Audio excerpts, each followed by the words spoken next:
Et tout de suite, je vous parle d'une étude qui vient d'être publiée. Oui, puis justement, on parle de gens à faible revenu puis de guignolés. On est dans le sujet.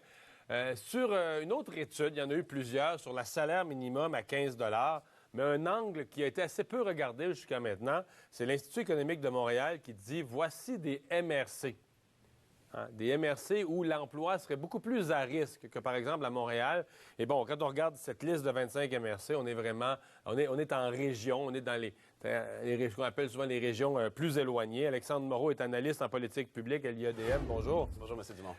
Juste comprendre la méthode, là, comment on arrive à cibler des MRC qui seraient plus touchés que les autres, par exemple? En fait, l'Institut de la statistique du Québec nous offre des données sur le revenu médian des gens par MRC. On a dit qu'on a estimé un taux horaire pour ces gens-là. On s'aperçoit que le taux horaire dans les régions éloignées est beaucoup plus faible qu'il peut l'être dans les grands centres urbains comme Montréal et Québec.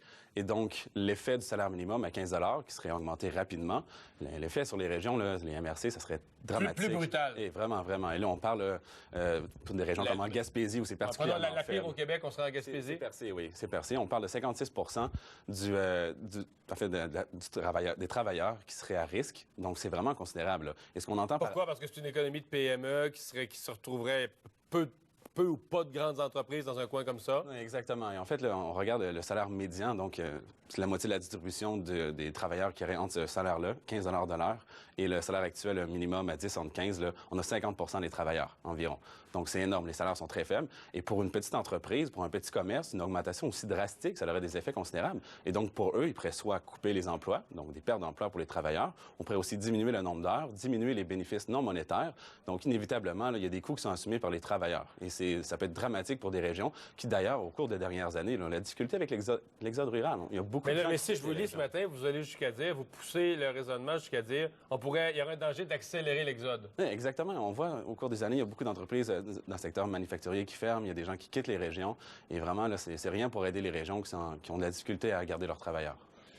Vous me parlez, prenons le cas de Percé, là, on est là. Ça s'applique à d'autres régions, mais on va rester sur l'exemple.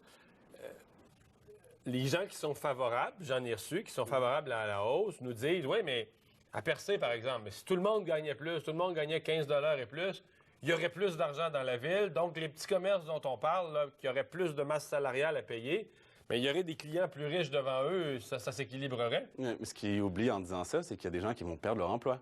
Certains vont avoir une augmentation de leur salaire, mais il y en a plusieurs qui vont perdre leur emploi. Donc, c'est moins d'argent qui va être dépensé. Il faut aussi tenir compte de ça. Et vraiment, là, et c'est pas seulement l'aspect économique, il y a l'aspect social aussi. Hein. On s'aperçoit que un salaire minimum trop élevé cause du chômage chez les jeunes travailleurs. Et on s'aperçoit des études qui démontrent qu'il y a une augmentation du taux de criminalité aussi.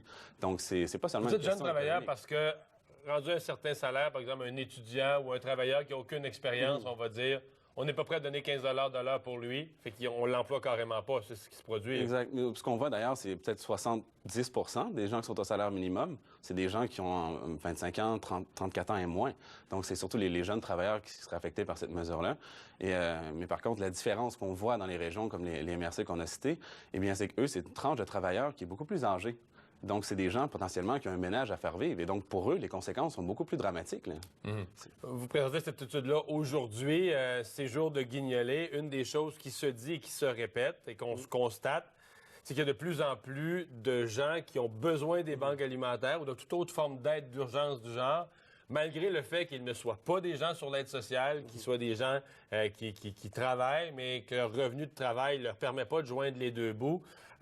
C'est tentant là, de penser que monter le salaire minimum de façon drastique comme ça, que ça soit comme la bouée de sauvetage de ces gens-là. Effectivement. Et nous, notre message qu'on veut passer aujourd'hui, c'est que le salaire minimum, ce n'est pas une mesure contre la pauvreté. Au contraire, comme on l'a démontré, il y a plusieurs gens qui vont se retrouver dans une situation précaire advenant une augmentation de salaire minimum très élevée.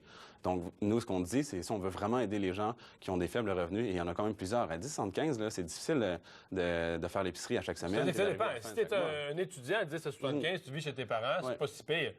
Si t'es un soutien de famille, puis que tu payes des couches, puis ci, puis ça, puis à la rentrée scolaire, ça prend du matériel, là, tu pompes l'huile. Exact. C'est d'autant plus difficile. Et justement, c'est la situation des régions. C'est beaucoup plus ce type de travailleurs-là qui seraient touchés. Donc, nous, qu'est-ce qu'on dit? C'est qu'on doit utiliser des programmes qui sont ciblés vers ces individus-là. Ça serait la façon la plus efficiente de leur venir en aide.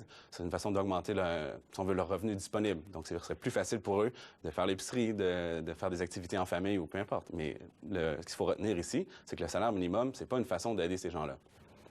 Bien, Alexandre Moreau, merci beaucoup d'avoir été là. Ça fait plaisir. Au revoir.